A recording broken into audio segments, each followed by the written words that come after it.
തെരഞ്ഞെടുപ്പിന് 6 ദിവസം മാത്രം ബാക്കി നിൽക്കെ അവസാനവട്ട അടിയൊഴുക്കുകൾ തടയുന്നതിനുള്ള തീവ്ര ശ്രമത്തിൽ ആണ് മൂന്ന് മുന്നണികളും. പെരുമ്പാവൂരിലെ ജിഷ കൊലപാതകം തിരിച്ചടിയാകുമോ എന്ന ആശങ്ക യുഡിഎഫ് നേതൃത്വത്തെ അലട്ടുമ്പോൾ അവസാന നിമിഷമുണ്ടായേക്കാവുന്ന സാമുദായിക ധ്രുവീകരണം ഒഴിവാക്കാനുള്ള ശ്രമത്തിലാണ് ഇടതുമുന്നണി. തുടർഭരണമെന്ന മുദ്രാവാക്യമൂർത്തിയുള്ള പ്രചരണം ഒരു പരിധിവരെയെങ്കിലും വിജയം കണ്ടുവെന്നാണ് യുഡിഎഫ് ക്യാമ്പിന്റെ പ്രതീക്ഷ. ഭൂമിദാനം ഉൾപ്പെടെയുള്ള വിവാദങ്ങൾ ആദ്യഘട്ടത്തിൽ തിരിച്ചടി സൃഷ്ടിച്ചെങ്കിലും പിന്നീട് അവ മറികടക്കാനായെന്നും യുഡിഎഫ് നേതൃത്വം വിലയിരുത്തുന്നു.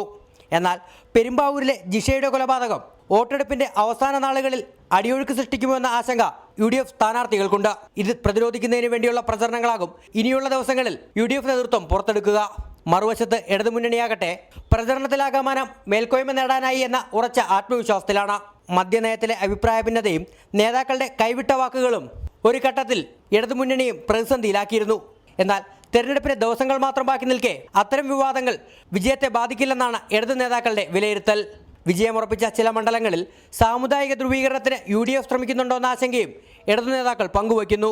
കൃത്യമായ രാഷ്ട്രീയ വോട്ടുകളില്ലാത്തതാണ് അക്കൗണ്ട് തുറക്കുക എന്ന ലക്ഷ്യത്തോടെ തെരഞ്ഞെടുപ്പ് രംഗത്തിറങ്ങിയ BJP നേരിടുന്ന പ്രധാന വെല്ലുവിളി. മുതിർന്ന കേന്ദ്ര നേതാക്കൾ നേരിട്ട് നടത്തിയ പ്രചരണ പരിപാടികൾ ഏറെ ഗുണം ചെയ്തുവെന്ന് BJP കണക്കുകൂട്ടുന്നു.